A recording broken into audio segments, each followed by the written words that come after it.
Welcome to all of you who are joining us today. And thank you to our guests who have agreed to come and speak to us. I'm Jane Harf, the Executive Director of Green Energy Ohio, and this is the fifth in our series of virtual conversations that we call Clean Energy in the Age of Coronavirus. Hopefully, the age of coronavirus won't last too much longer, but nevertheless, we are still there, and the industry as a whole is reacting to that. You can find more information about the series, about the events that we have done so far on our website, greenenergyohio.org, as well as a link, you will find a link to videos of past conversations. We're pleased today to have two representatives of Ohio energy providers with us.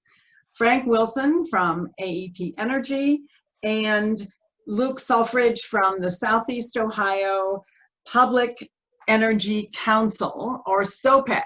We're so used to calling it SOPEC that I actually had to look up what it stood for. But both of them are great partners with Green Energy Ohio, and we'll talk a little bit about that more later. But their bios are online. I'm not going to take a lot of time to do that because you can see them, and I think some of you probably already know them. I'm going to kick off the discussion with some questions for them, for both of them, and for them individually, but we are also going to be taking questions from the audience. For today's conversation, I'm going to ask you to put those in the chat function, and I will read those questions as when we get to that part of the event. I will read your questions, but I would encourage you to do so early on. If you think of something you want to ask, put the question in order that we can do it in a timely way and get everyone's question heard. With that, I am going to start by asking something of both of you. We know that Ohio is a state with a competitive market and has been that way for some time. But in fact, I know that many people don't really understand what that means, what it means for them in their situation. Could each of you take a stab at explaining what it means to have a competitive generation market in the state? Sure. Luke, you want to start? I'll say, Frank, why don't you go ahead in broad strokes, and I can talk specifically about a CCA, because that's kind of a unique feature of Ohio. Sure. So competitive switching was made possible by the Ohio legislature in 1999 through a statute that they passed, and really took off. In our case, we got into the industry and just a little after 2010, and really became active in 2013. Essentially, what it allowed for customers to do is to shop for a portion of their electricity bill, to look for cheaper rates, and to benchmark it against what's called the price to compare. The price to compare is listed on every utility bill, so you can see what you would pay if you stayed as a utility customer versus being able to switch. So there's three main components to your electricity bill. Distribution, which is what you're paying to the utility. That's your bill payment. That is restoration and power outages. The customer service, all that is still with the utility. Even if you switch, you still get a bill from the utility. Transmission is, the simple way to explain it is I tell people is the big silver towers that take the electricity from the generation sources to the communities that they serve. And then finally, the actual generation itself. And within AEP Ohio, that is the portion that you can shop. In the other utilities, you can also shop for transmission. But I'm going to focus today primarily on AEP Ohio, and we can expand that if we need to. So the PUCO created a website that customers can go to called Apples to Apples, and you can shop for rates, you can shop for terms, you can shop for your standard or brown generation versus an Eco Advantage product is what we call ours, which is 100% renewable. So you can find all those different triggers and find a plan that works best for you. You can also switch for natural gas, but for today's conversation, we're gonna stay focused on electricity. So at a high level, that's essentially what switching is. Thank you, Luke. Yeah, I'd add to that. One of the really cool features when Ohio did deregulation back in 1999 with House Bill or Senate Bill 3 was something called community choice aggregation. And what that enabled you to do was shop at the community level. Not only could individuals shop, but communities could change the default setting for their communities through what we do is called an opt-out program. So folks, it's the new default setting. Folks can still shop.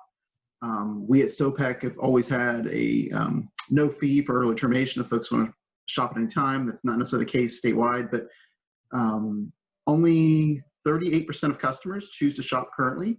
So we're helping those other 62% find better products and doing really innovative things because the economy of scales that we're getting when we do it all together. Currently 8 states offer CCA programs, and it was really innovative of Ohio to be one of them early on. The other states are Massachusetts, California, Illinois, New York, New Jersey, Rhode Island, and Virginia. And in SOPEC, we started doing this in 2014. We perform the role essentially as a broker. So there are private brokers that do this as well. SOPEC chose to do it collectively through local governments. So we started out with 1 village, 1 city, and 1 unincorporated county. We've now expanded that to communities in 7 counties and 17 communities. So we're shopping as one big block for our power supply and making those decisions collectively with a lot of individual input in that. So it's a fun model as a nonprofit council of governments. That's really interesting, and it actually sort of answers part of my next question, which was, you know, your 2 organizations have very different business models. You're both providing choice to your constituents, your clients, your customers, but you're doing it in a different way. And I think you just sort of explained your business model. And I don't know if there's anything else you want to add, but Frank, you want to talk a little bit about yours? Yeah, so we have a lot of different ways of enrolling customers, and Luke hit on one of our biggest, which is through community choice aggregation. SOPEC and AEP Energy have had a long, successful partnership. We partner with SOPEC probably more closely than any other aggregation that we have, and that's not to say we're not close with the other aggregations. We're extremely close with them. But SOPEC is a unique model, and they do a fantastic job of being community focused. So aggregation at a high level is a given community, the leadership can pass a ballot initiative and get certified with the PUCO, and then be able to go out and negotiate an energy supply contract on the behalf of the constituents. Some big ones that have done this lately, Worthington did one a couple years ago. There are several that are in discussions up to including the city of Columbus is talking about it. Grove City is talking about it. And Huber Heights is a big one. So anyway, that's aggregation. It's one that we very much enjoy, because the reality is a lot of customers, as Jane said early, don't really understand this, nor do they have the time to want to go do that. So they're missing out on the attributes of either a renewable contract or a fixed rate contract that is below the PTC and has savings, which is what our goal is always to do. So that's a quick thing about aggregation, but we also have our more traditional channels of enrolling customers through digital advertising, through SEO, through social media, through the Apples to Apples website that we talked about, direct mail. And then we have a local contact center where customers can call in and enroll, which right now obviously is virtual. So I'm very proud of how our company's responded to that. And then finally, and we're going to talk more about this a little later, but we also have a team of field sales advisors that work retail locations, neighborhoods, things like Columbus Blue Jackets games when that was going on, Ohio State football games, things like that, where that's a more educational sell. And what's really good about that is our #1 product with that group is far and away our Eco Advantage. Customers are very intrigued with the renewable aspects of it. And our field sales advisors are trained to kind of lead customers to it because we like it. We think it's a good product for them. But we're going to get more into field sales later. And I'll close with this. Luke brought up a really key point. On our aggregation programs, we do not, if a customer wants out, they can get out at any time. No early termination fee. no punishment. That worked so well, we as a company decided we're going to adopt that across the board. So any customer within AEP Energy decides that they would rather either go back to the utility or go to a different product, we will let them out of their contract without any penalty. That's something we just want to do to hopefully win that customer back down the road. And I take it from that may not be the case for other providers. No, you can look at the Apple's providers website, and they have to list if they have an early termination fee. And okay, that gives you a sense to, a lot of people will do like $10 per remaining month on your contract, or some suppliers do like a flat $100 early termination fee. Okay, interesting. So you started talking about the different kinds of energy supplies that you provide. Frank, and I know that obviously we are aware of the green offering, and we are a partner with you on that, and we can talk a little bit about that. But you indicated to me that you were doing something that you call darker green, which, so why don't you maybe tell us what that's all about? Well, we have a couple of different renewable products that we're working on. Our long-standing product that we call Eco Advantage is something that we have partnered with Green Energy Ohio on, and if you have not done so, you can check out aepenergy.com/GEO. And what that is our Eco Advantage product, but it also includes a donation to Green Energy Ohio per enrollment. What we would love to see there is not just for all the stakeholders in Green Energy Ohio to participate, but to share it with their friends and family, share it across their social media platforms, with different community groups that you interact with, because we'd like to see the mission of Green Energy Ohio be supported, and so it's kind of a win-win. We get a customer on a renewable program, and then they also are supporting this. The Eco Advantage product is a traditional what's called renewable energy certificates, or RECs, and essentially what it is if you use 1,200 kilowatt hours per month at your home, then 1,200 kilowatt hours is offset by National Wind renewable energy certificates to offset that usage. It's a successful product. We've had great feedback from customers on it. But one of the things that it's lacking is it's not all like Ohio-based assets. So the company came up with a product where we went out with the assumption that we're going to be able to find customers that can offtake the electricity generated by Ohio-based renewable assets, and bundle that, and then take it out to market and sell it to a variety of commercial and industrial customers and residential customers. The first deal that we closed that it has been made public is a little company called Google. Google signed up with us for their New Albany data center, which we were very pleased to be able to serve that. From there, we took the product to the Columbus Regional Airport Authority. They also signed up for it, so that's great as well.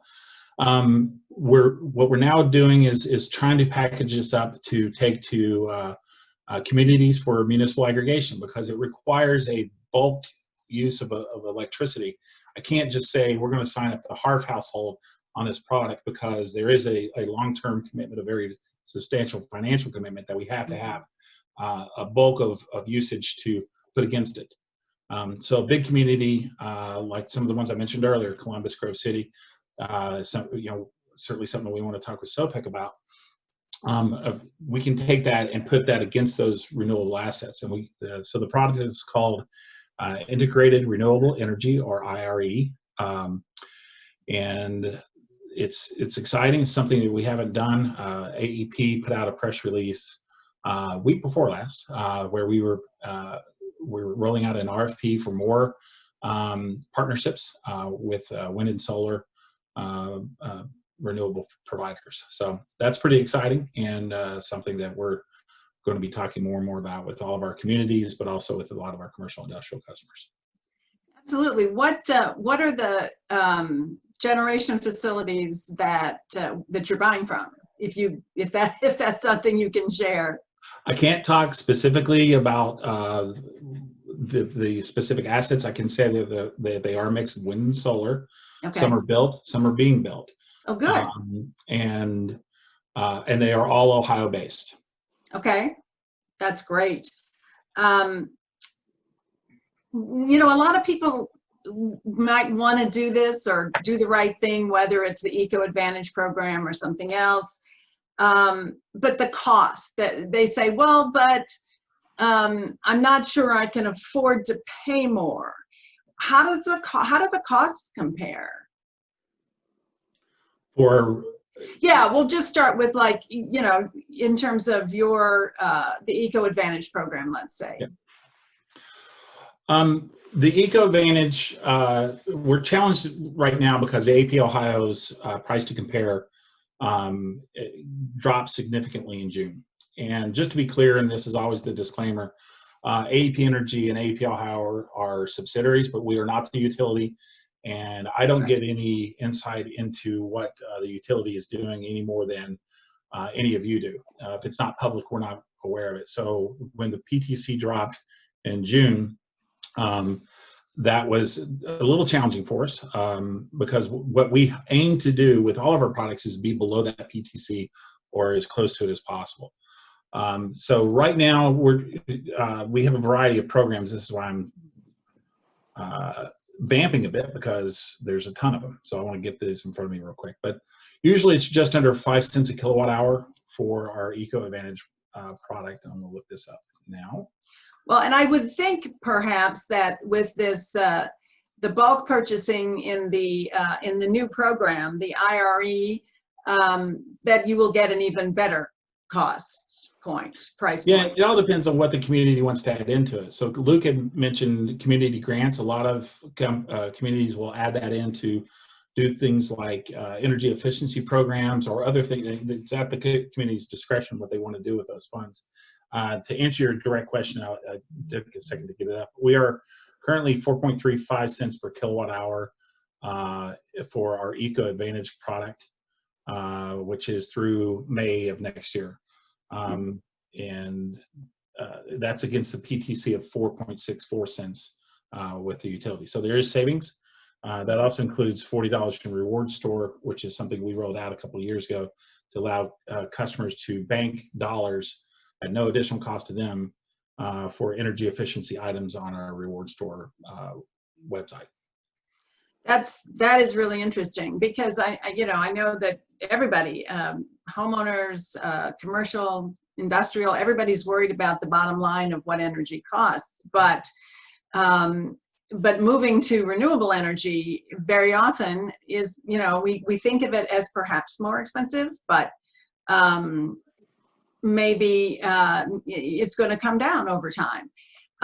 Luke, talk to me a little bit about some of the other services that SOPEC provides to its member communities. I was on your website and I saw the issue of financing services. So since we're talking about cost and how do you help your communities with financing, and particularly, and Frank mentioned energy efficiency? So we assist our communities in a variety of ways, and I often tell folks the real shortcut is we're basically serving as the regional energy manager for these communities. So we're there as an in-house asset, not always the expert on any given topic, but we know where the experts are to help facilitate conversations. So we are helping with project deployment with solar. The city of Athens right now is exploring and actually just competed in an RFP for a 2.5 megawatt array on their sewer plant. We've historically done peak load analysis to help folks manage the peaks, to help municipalities save money there as well. We're also there to provide some local grant support. We just actually, coincidentally with AEP, Athens approached us, and SOPEC was able to write a grant for the city to do a pilot project for battery storage for their water treatment plant, the intake side of the water, that will provide the local match to help that grant stay even through these challenging times. We're working on some DOE projects. We're working with USDA right now on solar assessments through a program called RETA, which allows small businesses and farms to get an analysis as really an entry point for them to consider a REAP grant, which is a competitive federal grant for solar. So really helping folks walk through the process, but it's really a pretty wide net of the different services. And I also throw electrification of transportation there as well. That's definitely a growing field that we're helping communities do some planning on that, some deployment of level 1s, level 2s, level 3s, primarily level 2s, but we did do some grant technical assistance last year on level 3s as well. And then we have also a revolving loan fund. So we have decided to forward deploy resources to help communities do things like solar. There's a new net zero EMS station in one of our communities. So we're purchasing the solar system on top of that, but also helping facilitate a traditional PPA model and making sure that they're asking all the right questions as they proceed. It's a really dynamic time for energy, not only in Ohio. There are obviously a lot of policy challenges in Ohio that we're all working through. But I'd also say COVID, as Frank referenced, has really created a lot of challenges in the marketplace as all of us try to predict future pricing patterns. We made the decision this past year to take our entire bundle 100% green, which was the first time for SOPEC. And I believe it's one of the first CCAs in the country to do that as well. So that's pretty exciting. And collectively, our villages may be as small as 100 households, but we are now the 8th largest city in Ohio on paper when you put them all together. So there's a lot of really fun expertise, and there's a lot of peer learning that happens as well. So a lot of our communities may create a really innovative model, and we definitely are there with them on that, and they can share that same knowledge with other communities and trying to figure out how to, at the end of the day, save money. A lot of this is financially driven. Budgets are very tight. So if there's a way to do something that's environmentally responsible and also fiscally responsible, we see a lot of really great interest in that, as you would expect. So how do communities decide to, you're up to what, 17 communities now, I think? You're growing, which is great. How does the community make that decision? There's a couple pathways. One is to go through a ballot process. We've helped several communities go through an educational process to where we provide, and we're a government agency, so we can't tell folks how to vote, but we do provide some educational support for folks that are familiar with the issue. So we can work with local governments to assist them in that process and create an education campaign. Or they can simply just decide, if they've aggregated in the past, they're able to join SOPEC as a council of governments. So there's a couple legal things that have to happen, some legislation has to be passed, but it's really a pretty straightforward process. And then our board has to approve them on our side that they're a welcome party, but definitely we're interested in continuing to grow, and definitely things we can do in scale. How many counties do you serve? We're currently representing 7 counties. Okay. Most of Southeast Ohio, I would think, would be included in that. Yes, absolutely. I mean, a large portion. And a lot of that is rural area. And of course, rural electric needs are different than urban, certainly, and even different from small towns that you might find. How does that play in to what SOPEC does?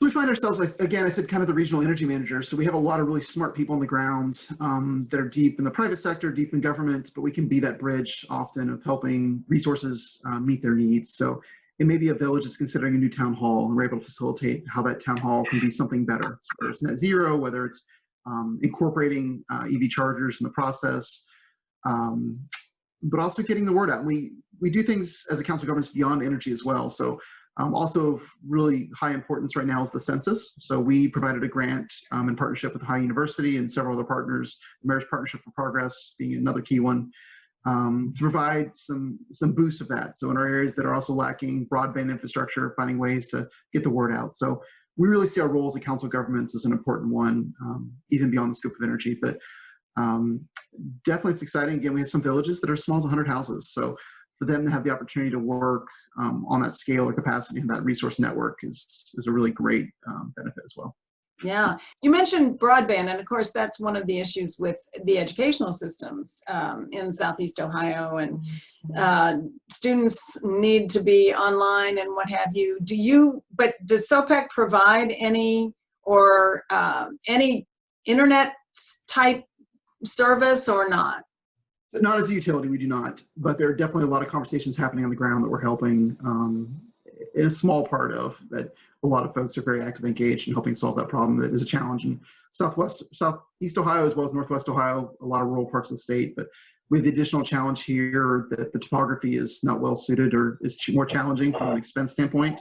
Right. So with a lot of regional development offices and those folks to help direct the conversations as we all try to find a solution together. Yeah. Okay. Thank you. Frank, I want to go back to you. You know, you hear people complain about sales. Getting sales calls is almost as bad as getting campaign robocalls, although maybe not quite. And at least the campaign ones are fairly cyclical. They're not constant. But how can you expand a little bit on? You started to talk about how you reach customers. Right. Expand on that a little, and also how this pandemic has affected that. Yeah, one of the decisions that we made in 2016, actually two decisions I'm very, very proud of, is we made the decision that as a company, outbound telemarketing, as it's called, is not representative of our brand. We don't want to call customers while they're trying to have dinner to try and sell them electricity, number one. No, that was really driven by we were in the business with third-party telemarketers, one of which did not live up to our compliance standards and got us in trouble.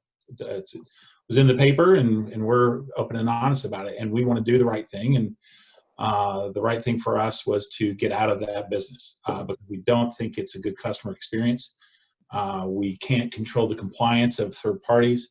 So we still have telemarketing needs from a customer care standpoint and for customers that call in and want to enroll. So what we did instead is we built out our own internal contact center. We employ between 20 and 30 advocates, as we call them, in an office out in the Easton area. Now, right now, obviously, as I've mentioned, they're virtual. But that was a decision that was millions of dollars in revenue that we decided that was not worth the customer experience that they were getting and jeopardizing our brand. It didn't feel right, if that makes sense. The second thing we did, that we had third-party marketers that were selling on our behalf in the door-to-door space. Again, compliance was a serious concern. Representing our brand was a serious concern. So we eliminated that part of the business and hired all of our internal field sales advisors who are full-time and get full benefits. So we are providing a good living wage for our advisors, and we do so in a way that, like I mentioned, we do have some door-to-door activity that has been challenged with COVID, and I'll talk about that in a second. But it also provides the opportunity for people to do the residential education sales, especially with Eco Advantage. This is complicated. So to have the opportunity to walk the customer through it and explain what it is. And what we found with field sales is we have a saying in field sales that customers will pay more to do the right thing. And the Eco Advantage product, like I mentioned, is 4.35 cents per kilowatt hour right now. It's a little bit more than our traditional product, but when a customer talks with the field sales advisor and understand the impact that they're having on the environment, they usually go for it. So our field sales team is critical to our mission of trying to get the Eco Advantage product out there. And you were gracious enough to share your booth at the Columbus Home and Garden Show last spring with Green Energy Ohio, and Aaron and I were there, and we watched your field staff do exactly that. People would come up and they could pull up their bill and they could look at their bill and compare it, and they talked about the green offering, and it was really very impressive. And people were, as you say, people were curious, they were interested, and a lot of people do want to do the right thing as it is defined in terms of the environment and climate change. That's why people buy electric vehicles. That's why, there are a lot of things, and the more people do it, the more cost effective it will become. So we certainly saw that firsthand. Have the sales changed during the pandemic? Not just because of the, you think obviously you're somewhat restricted in how you can approach potential customers, but there's the financial aspect that maybe, you know, some people might be more hesitant? Yeah, the market for us, it's interesting. So residential usage is up significantly because everyone's working from home.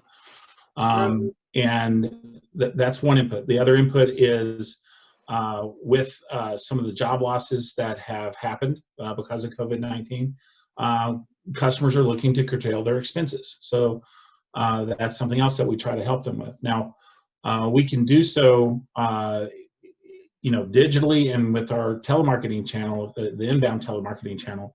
But field sales was actually restricted by the PUCO in mid-March, and they banned all door-to-door activity.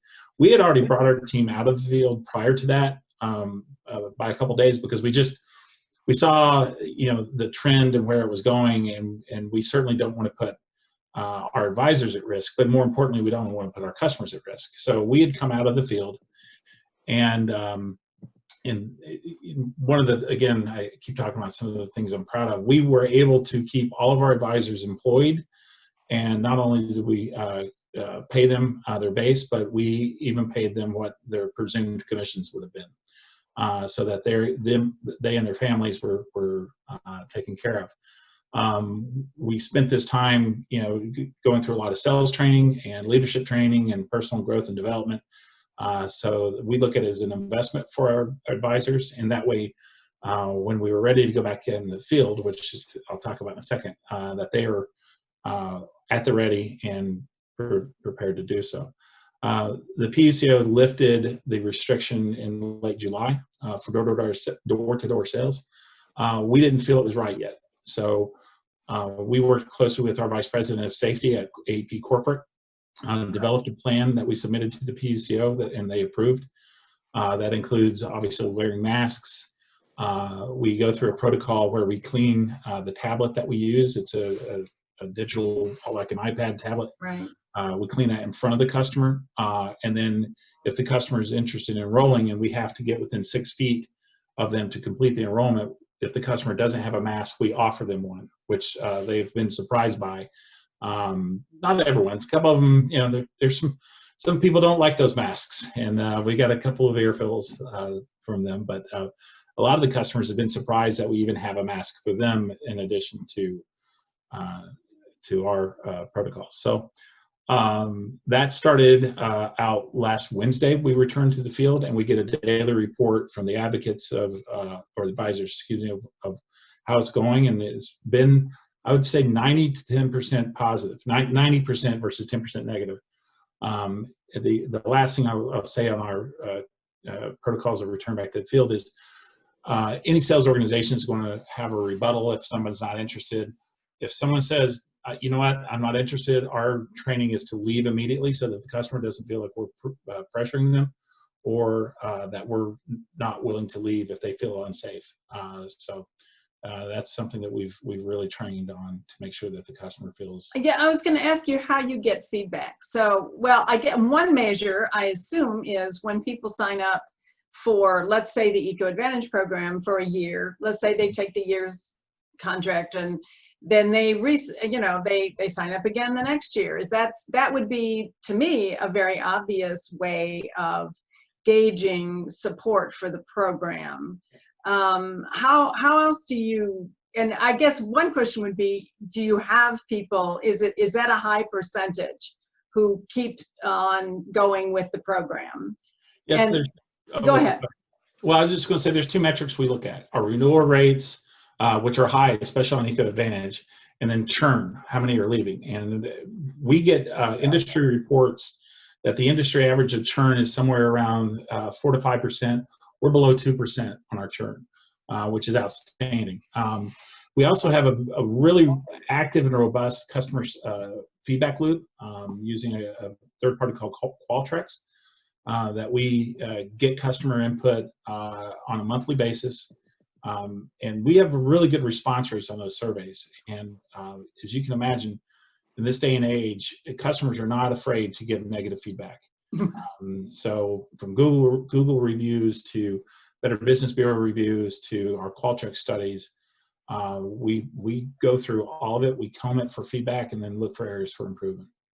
That's I think sometimes people are more anxious to give negative than positive. So when I have a positive experience, I try to always Keyword bravery is what I call it. I try to always do it, because I think sometimes if people are satisfied, they're less likely to let you know. But Luke, how has COVID affected down there? Is it has it affected your operations at all, or to what extent? Yeah, so we do have in-person offices ourselves, but I sent our staff home back in March, so we've been working remotely since, which thankfully with technology being what it is, that's largely worked pretty well.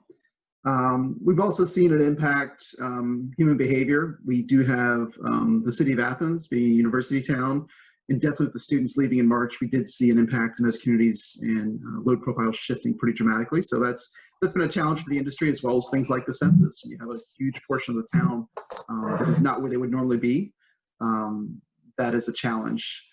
One thing to expand on the last conversation, though, and I threw out there really quickly, one thing we've done as a best practice is invite our communities to pass do not knock legislation, which does not violate anybody's First Amendment rights, but it requires the brokers that are, or the door-to-door salesman attempting to make the sale, to register first. So if somebody's telling mistruths and you want to find out the next day who you signed a contract with because you can't remember, and good luck tracking it down, we now at least have a paper trail. So there are bad actors in this space, and having that paper trail for some accountability, I would recommend is a really good best practice, so that folks are at least aware of who's knocking on the door. So that way, when the council member calls back the next day, we can at least verify they were legitimate, or that they were signing people up for a really bad product that it may change the pricing a month from now, and we can look at the details if we have that to go back on as well. We've seen that. So we also do municipal pricing. Going on side note here for a second, but we've, from a consumer protection standpoint, we work with local governments to also secure pricing for them as well.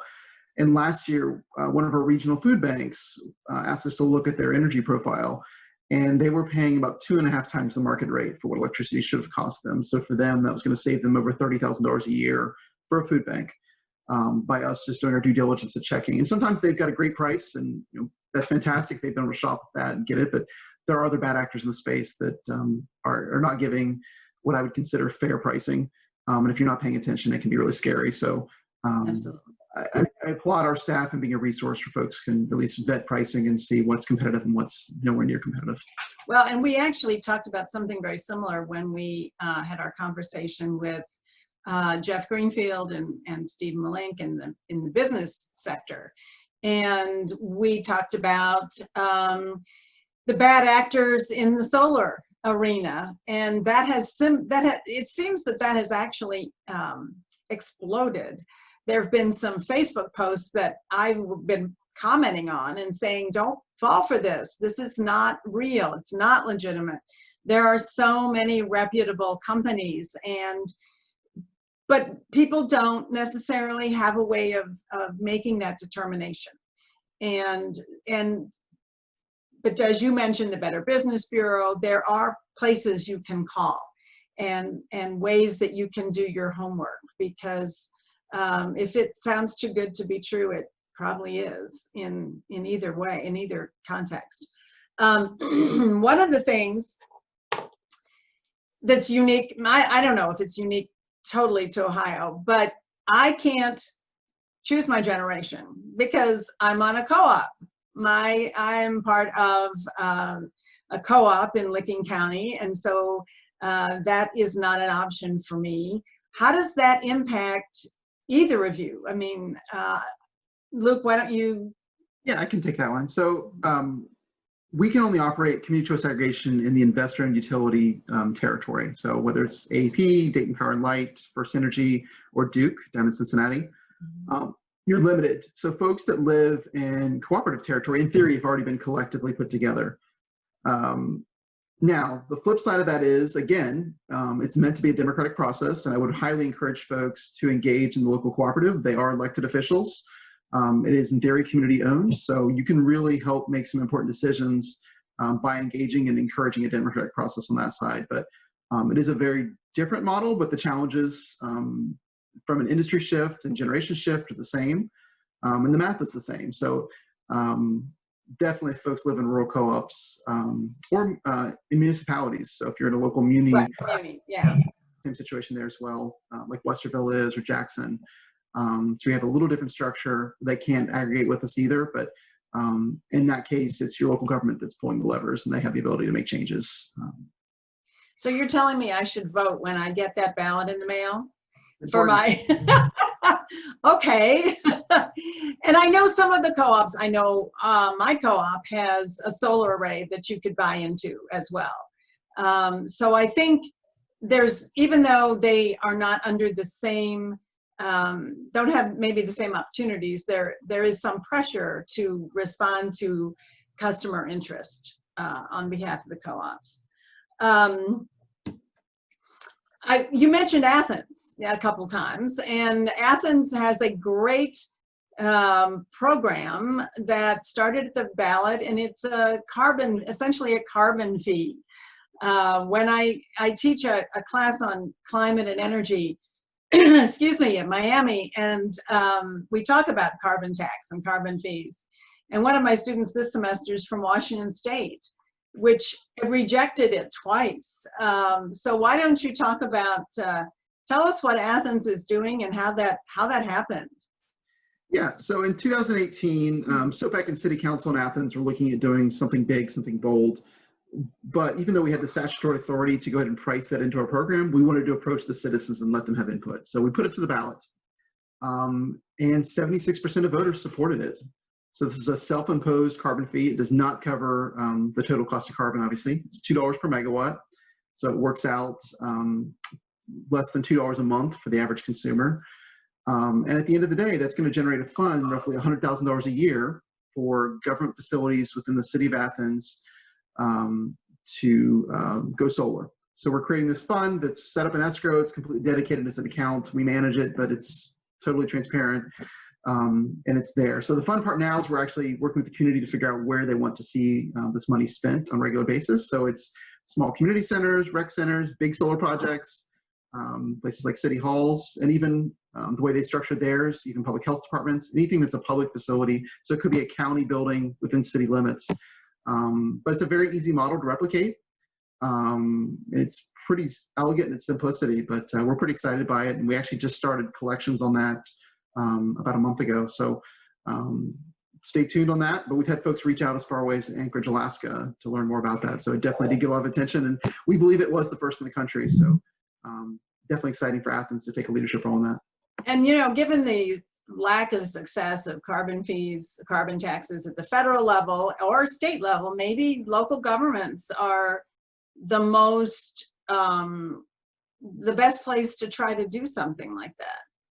I think it's important the way that we talk about it. And I really look at this as an investment. So even the most fiscally conservative individuals, the math on solar is there at this point to where it makes a lot of sense and you're reducing your fiscal budget. So by deploying these assets, in essence, the voters are building out the infrastructure to reduce the entire burden on the city government budgets. So that's pretty exciting. And they're going to be paying off government assets. They're going to be around for 30, 40 years. So it should be something that, when talked about appropriately, should get pretty broad-based support. So it's something we'd like to see other communities do as well. But it might not necessarily be called a carbon tax in other communities, but the net effect is that you're deploying infrastructure and right, local generation. And I think that has been it, particularly in the Washington State ballot issues. That was one of the issues, was how the money gets spent. And even the environmental community didn't support the most recent attempt in Washington State because they opposed the way the money was going to be used. It was going to be used for things that were not necessarily promoting the environment or, protection, climate change. So I think at the local level, when you can be very specific and you can see where the money is being used, how it's being used, I think maybe that makes a difference because it's a complicated thing to do. I don't see any questions from the audience, but we will continue to talk for a few more minutes. Frank, tell us about, so do you see this as a growing segment of all utilities, that the unregulated competitive market, is that going to be a strong part of every utility out there? I mean, we certainly hope so. But the reality is that the switching rates have held pretty steady at around 35% across the state of Ohio. So when Luke talks about things with, like the community choice aggregation, that's certainly something that can help move that needle a little bit.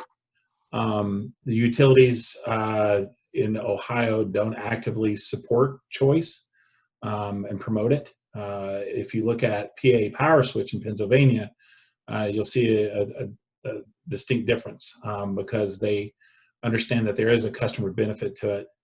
And to be fair, there are some bad actors in our industry, and I think the utilities are reticent to put somebody onto a competitive retail supply program. And if your contract expires and you go on a variable month-to-month rate, there are companies out there that will triple your rate. We do not. Our goal is to keep you as close to the default rate as possible, and if we can't meet that goal, we balance it out through reward store dollars. Mm-hmm. So that makes the utilities a little skittish, to be honest, including ours. I mean, if I'm in a meeting that has an AEP Ohio representative there, obviously they can't disclose anything non-public, but they will refer to me as that's a competitive retail supplier, not AEP Energy, your brethren. So it's a little hurtful, but understandable. I mean, we are working hard to get customers and the utilities and the regulators to be more comfortable with us, and some of the initiatives I was talking about earlier regarding getting rid of third-party marketers is one of those efforts. Yeah. Getting rid of early termination fees. And the other thing that we did is we have a program called All Customers Equal. So if you've seen advertisements where you can sign up for this cable company or this cell phone company and you get this special discount rate as a new customer, but then you go to renew and it's at a higher rate. Our renewal rates are exactly the same as our new acquisition rates because we want all customers to feel get the benefits, whether they're a new customer or an existing customer. You mentioned Pennsylvania had a little bit of a different approach. Do you know what their percentage? You said ours was 35%. Yeah, I don't know what the switching percentage is in Ohio. Excuse me, in Pennsylvania. I know it is much higher, and I know it's more active. These are educated, much more educated consumers about switching, and we know this through two things. Number one, the switching rates, specifically in PPL, one of the Pennsylvania utilities, is very high. Those customers will do a 6-month term, and then when that term is up, they'll go and shop. That's one feedback loop. The second is through our customer service I was talking about earlier. Mm-hmm. Have a higher knowledge and are more educated about switching. Mm-hmm. What about other states? Do you know anything? I mean, Pennsylvania and Ohio have a lot of similarities, but population but what about, do we know about other states and how well they are doing? Illinois is a bit challenging. So in contrast, if you go to apples or PA Power Switch, you can sort by price, you can sort by term. The Illinois side is basically a PDF. I mean, it's just a list of offers. And now I haven't looked at it in the past few months, so maybe they've updated it, but that's been a challenge for us. Maryland is another state that we serve. A lot of good headroom there. Customers can save a lot of money. They don't understand it. And because we're not there in the community and have the opportunity to talk to them in like our grocery store partnerships, or we've been in home improvement stores and nurseries, it's tough for me to tell that customer why there's benefit there. Mm-hmm.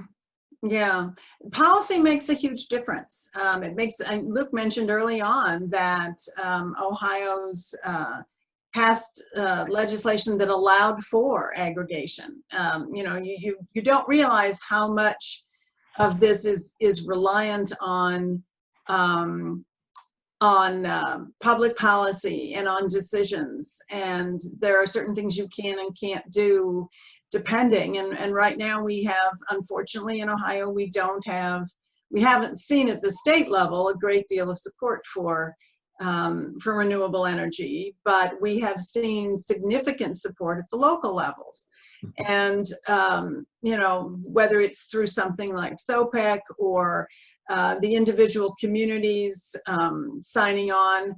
Our next session, I'll put in a little plug here, will be with 2 city council people, Elizabeth Brown from the city of Columbus, and I believe they're about to announce their aggregation decision, and Justin Tisdale from South Euclid. So you have 2 very different communities, big and small, Northeast Ohio, Central Ohio. And there is a whole group of Northeast Ohio elected officials that come together periodically and talk about what their communities are doing. So I think that, you know, Tip O'Neill said all politics is local, and maybe all energy issues really are too. I think we may be coming to that conclusion. Luke, did you have any final remarks or anything else you'd like to share that I haven't asked you about? Yeah, I want to put some other figures out. One is that deregulation in Ohio, Cleveland State has done a study twice now, they just updated it, and they estimate about $3 billion a year in savings for the consumer. Seeing that we're talking about choice today, we feel very strongly that it's moving the pricing down for everybody by having a competitive retail space, is yielding savings by having a competitive marketplace, even if folks choose not to shop. Obviously with aggregation, we're doing that for them, but broad strokes, we're seeing savings across the board. But I think Ohio is a challenging space and that it has been pretty unfriendly to renewables, despite our heavy industrial past and the opportunities for job growth in that sector, solar being the #1 job growth sector, wind being #2. We'd love to be buying more of that stuff locally, and we're working definitely with AEP Energy and other folks to have those conversations, but we would welcome support to facilitate and make some of those things easier, rather than putting obstacles up for us to be able to do what's right for our consumers and to operate under good governance. But I think at the local level, Jane, I think you nailed it. I think that, you know, these decisions are being made locally. Folks are taking leadership roles and doing what's right for their communities. But I think a lot of folks are making the same decision at the community level, and it really is a pretty wide range. A lot of the communities we serve are former communities that literally were coal mines, and they're looking for what's next. And so Athens County in particular has several communities that were historic coal mining communities in our footprint, and Athens County is now #1 per capita in the state for solar. So those 2 things aren't necessarily at odds. I think a lot of times folks think the narrative is going to be that way, that they are at odds, but this is the next energy sector. And I think that as our economy transitions, it's exciting that we have these opportunities for us to build out and to grow. And there's a mutual benefit for us doing renewable technology as well as building the economy when we do it. I think it's all positive, and the consumers at the end of the day are going to save as a result from it. Yeah, and another great job growth area is energy efficiency. Absolutely. Energy efficiency jobs, energy audits, retrofits, HVAC work, all of that is a huge job creator these days. So, Frank, how about you? Do you have any final thoughts to share with us today? No, I'll answer a couple quick comments that were made. One of the participants said, so essentially no savings for all the grief. It's a fair comment in the current environment, but the PTCs change on a quarterly basis. So I went back and looked at some of the historical PTCs. We had AEP Ohio was at 5.6 back in the first quarter, and we were down in the mid-4s. So there were pretty good savings. We had somewhere between 25 and 30% savings across the board. Sometimes the savings are more than others. The PTCs will probably be going back up as we get closer to winter, and that's where you really see the benefits. So, then just one more plug for aepenergy.com/geo so that we can support our partnership with Green Energy Ohio. I will tell you all, you have a very active executive director that calls me monthly and says, we need more enrollments. So she does a really good job. Well, and we're working together very well to increase that, and we have some great ideas. There is one question about solar plus storage options, to get those savings. What about solar plus storage? Do either of you want to comment on that quickly? We don't currently offer solar plus storage. I know some of our competitors do, but Luke may have some information on it. Yeah, just broad stroke insights. We're definitely exploring that. I mentioned AEP's pilot project with Athens at the water plant. So we're doing peak shaving at the large load users. At the individual level, Ohio doesn't really have pricing at the time increments where that makes sense for the consumer standpoint at this point. But definitely for resiliency purposes, for EV integration, definitely it's something that we're all very interested in. But I think we're still at the very beginning stage of that. Yeah, EV infrastructure is going to be a huge issue down the line. Well, it already is, and how to increase that, and how to address range anxiety, which is apparently a new syndrome that some of us may suffer from if we get an electric vehicle. I want to thank you both very much. This has been really informative. We have a lot of really good things going on in this state, and a lot of options.